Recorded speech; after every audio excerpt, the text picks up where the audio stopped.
je partage avec vous les résultats de quelques semis de fleurs sauvages que nous avons réalisés il y a 4 mois à la fin de l'hiver. C'est maintenant le solstice d'été et ça a été un vrai plaisir de les voir pousser puis fleurir. Elles vont fleurir plus longtemps. C'est sûrement le point culminant. Peut-être devrais-je d'abord définir ce que j'entends par fleur sauvage.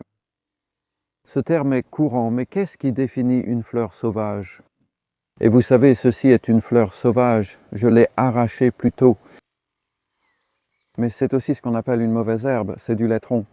Elle a une fleur jaune assez jolie, mais pas très voyante, et très bientôt, elle produira des centaines de graines.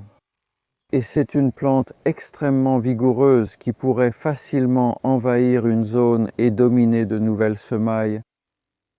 C'est pour cela qu'on dit mauvaise herbe, pas fleur sauvage. Donc, les fleurs sauvages ne sont généralement pas aussi agressives dans leur colonisation du sol, à quelques exceptions près comme les coquelicots et peut-être les marguerites.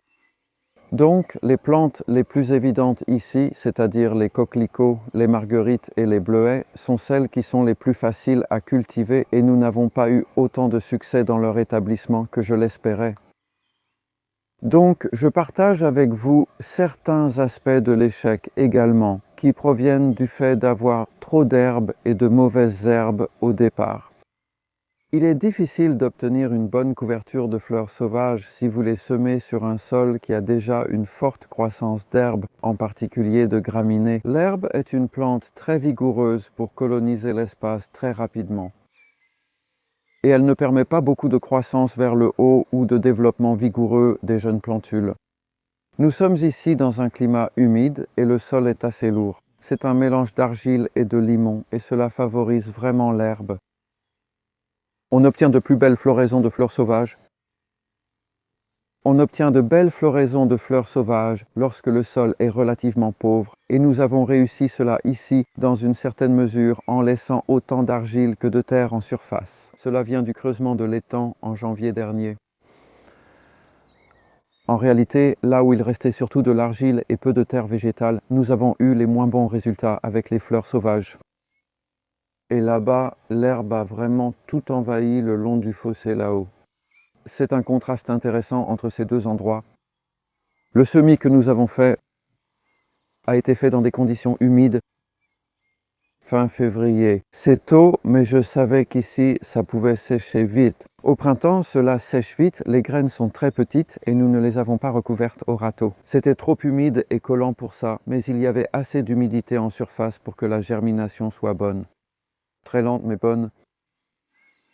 Pendant ce temps, l'herbe poussait aussi. Donc, plus tôt vous pouvez semer vos graines de fleurs sauvages à la fin de l'hiver, selon moi, c'est le meilleur moment pour commencer. Et essayez d'avoir un sol assez propre, sans trop d'herbes existantes ni d'autres mauvaises herbes. Ici, il y a beaucoup de renoncules et elles ne semblaient pas si nombreuses au moment où nous avons semé les graines, mais il y avait clairement des racines déjà bien établies dans le sol.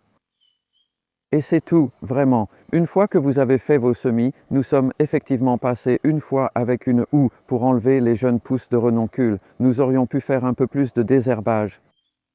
Ce n'est pas complètement un scénario où l'on laisse tout pousser.